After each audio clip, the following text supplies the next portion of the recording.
Hi friends, అందరికీ hi. ఈరోజు AP history సబ్జెక్ట్లో ఇక్ష్వాకులు అనే టాపిక్లో కొన్ని ముఖ్యమైన పాయింట్స్ని చూద్దాం.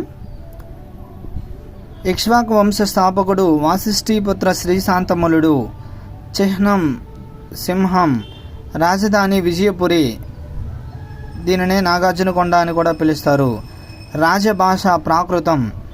శాసనాలు నాగార్జునకొండ, జగ్గయ్యపేట, అమరావతి శాసనాలు. శిల్పకళ ఆకుపచ్చని రాతిపై శిల్పాలు మరియు మాందాత శిల్పము జగ్గయ్యపేటలో ఉంది.